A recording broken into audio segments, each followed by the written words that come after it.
Assalamualaikum warahmatullahi wabarakatuh. Alhamdulillahi rabbil alamin. Wabihi nasta'inu ala umurid dunya waddin. Wassalatu wassalamu ala sayyidina Muhammadin wa ala alihi wa sahbihi ajma'in, amma ba'du. Apa kabar Bapak Ibu, para ikhwatal iman dimanapun Anda berada? Semoga kita semua senantiasa dicintai dan dimuliakan oleh Allah Subhanahu wa taala. Amin amin ya rabbal alamin. Dan seperti yang biasa saya sampaikan Bapak Ibu, saya selalu menyapa dan mendoakan bagi para pengikut setia channel ini, yaitu Sona Sejarah Channel, dimanapun Bapak Ibu berada, apapun aktivitasnya, apapun usaha dan bisnisnya, saya doakan mudah-mudahan senantiasa oleh Allah diberi kemudahan dan kelancaran, diberikan rizki yang lancar, halal, barokah, kemudian diberikan umur yang panjang dan barokah. Paling akhir, mudah-mudahan Bapak Ibu, para ikhwah semua diberikan kesehatan yang sempurna oleh Allah Subhanahu wa ta'ala. Amin, amin ya mujibas sa'ilin. Bapak Ibu, para ikhwah, pada tayangan video kali ini insya Allah saya akan sedikit menjawab salah satu pertanyaan dari subscriber kami yang masih berkaitan berat dengan rangkaian ibadah umroh ataupun ibadah haji Bapak Ibu. Pertanyaannya ini kurang lebih demikian Bapak Ibu. Pak Ustadz, kalau melakukan ibadah sa'i, ketika melakukan ibadah sa'i, bahasanya gitu ya, apa harus menginjak bukit Sofa? Apakah harus ke atas berdoa di sana atau salat di sana dan seterusnya? Ini mohon penjelasannya Pak Ustadz, mohon pencerahannya seperti apa. Baik Bapak Ibu yang dimuliakan oleh Allah Subhanahu wa ta'ala, untuk amalan ibadah sa'i itu sendiri Bapak Ibu, sebetulnya tidak ada kewajiban kita untuk naik ke atas bukit Sofa ataupun ke bukit Marwah Bapak Ibu. Jadi kita itu tidak harus dituntut gitu kan, misalnya untuk berdoa di atas sana, di atas bukit Marwah ataupun bukit Sofa. Bisa kita lihat di gambar ini, kita tidak harus naik ke situ, ya kan, tidak harus naik ke atas bukit Sofa untuk berdoa dan memulai sa'i di situ, tidak. Karena biasanya Bapak Ibu, di antara jemaah umroh ataupun jemaah haji ini suka saling menyalahkan satu dengan yang lain. Misalkan, kenapa kamu tadi waktu sa'i nggak naik ke atas bukit itu gitu kan. Ada lagi yang paling parah, kadang jemaah umroh atau jemaah haji menyalahkan pembimbingnya. Ustadz, kenapa kita nggak naik ke sana gitu kan, nggak naik ke atas bukit Sofa, nanti ibadah sa'i kita nggak diterima dong Ustadz gitu. Jadi banyak sekali Bapak Ibu hal-hal yang seperti ini yang kadang ditanyakan oleh jemaah umroh memang Bapak Ibu. Untuk itu kali ini insya Allah saya akan sedikit memberikan pencerahan, mohon betul-betul diperhatikan. Bapak Ibu para ikhwah, biasanya kalau untuk rombongan jemaah umroh ataupun jemaah haji ini kan suka ada pembimbingnya ya. Jadi biasanya dicarikan tempat yang aman gitu kan, dikumpulkan jemaahnya, kemudian doa bersama-sama menghadap ke kiblat. Bisa kita lihat nanti di videonya ini ya, mohon betul-betul diperhatikan.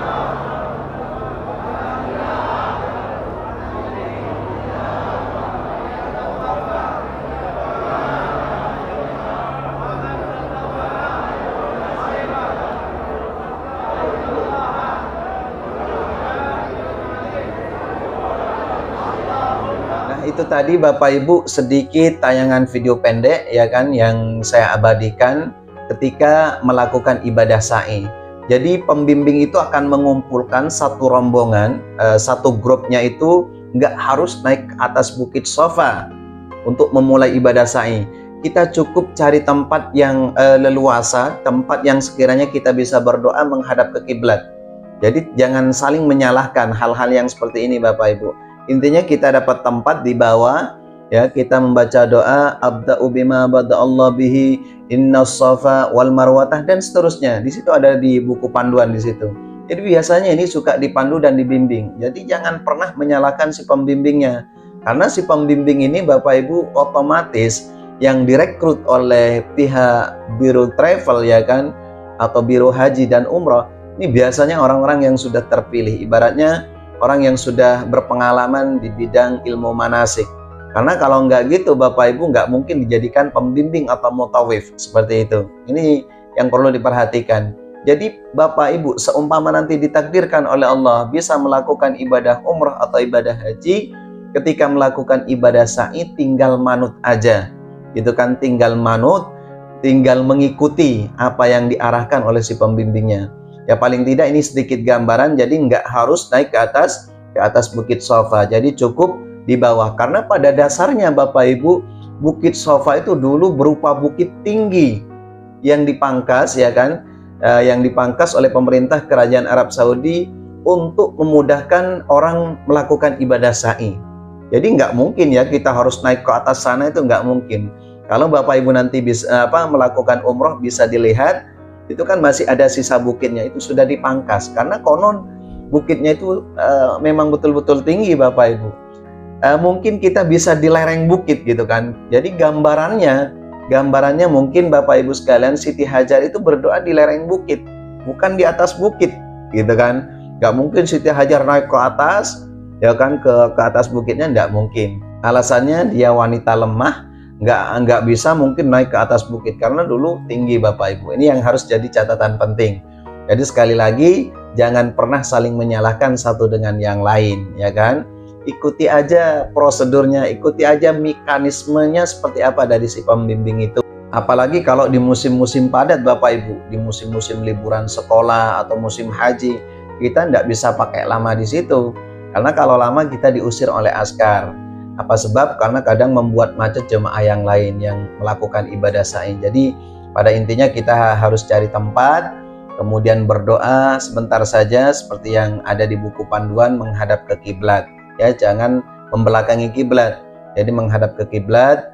Kemudian ini tata caranya sedikit, angkat tangannya Bapak Ibu sambil mengecupnya. Ya, istilam namanya, Bismillahi Allahu Akbar. Seperti itu saja. Namun memang ada Bapak Ibu sekalian yang saya nggak sependapat, kurang setuju. Kalau biasanya itu si pembimbing atau siapapun yang bawa gitu kan, terlalu cepat gitu kan, terlalu cepat tak gitu kan. Jadi seakan-akan kita dikejar-kejar gitu kan. Nggak cocok juga buat saya, kurang sependapat gitu. Jadi pada saat nanti Bapak Ibu sekalian dari Bukit Shafa ke Bukit Marwah, paling tidak itu jalannya pelan ya. Jalannya pelan, mungkin kalau memang memungkinkan itu kita bisa berhenti di situ sebentar aja sambil membaca doa, bisa doa sapu jagat ya. Rabbana atina fid dunya hasanah wa fil akhirati hasanah wa qina adzabannar wa adkhilnal jannata ma'al abrar ya aziz ya ghaffar ya rabbal alamin. Kemudian dikecup, istilam lagi, menghadap ke Ka'bah, ke Baitullah, Bismillahi Allahu Akbar. Seperti itu. Dan ada lagi mungkin yang membaca doa-doa khusus, nggak masalah ya, istighfar, sholawat dan lain sebagainya, nggak ada masalah. Intinya perbanyak berzikir pada saat melakukan ibadah sa'i. Karena sebagaimana yang kita lihat di tempat sa'i itu kan sudah diatur oleh pemerintah Kerajaan Arab Saudi ya. Di Masjidil Haram itu kan ketika kita sudah nanjak itu berarti itu sudah bukit Bapak Ibu, nggak harus naik ke atas batunya gitu. Jadi ini yang perlu saya sampaikan. Cuman ya itu tadi, saya kurang sependapat, kurang setuju kalau biasanya jemaah umroh itu sama si pembimbingnya dibawa lari terlalu cepat. Jangan ya. Artinya paling tidak kita bisa berjalan pelan-pelan di situ sambil menghaturkan, sambil istilam ya kan, menghadap ke Ka'bah, mengucapkan Bismillahi Allahu Akbar, seperti itu. Kemudian lanjut lagi ke Bukit Shafa ya kan. Kemudian di Bukit Shafa seperti itu tadi, kita kalau bisa menghadap ke kiblat, istilam lagi Bismillahi Allahu Akbar. Jadi ketika kita jalan dari Shafa ke Marwah cukup banyak zikir aja ya, cukup memperbanyak berzikir.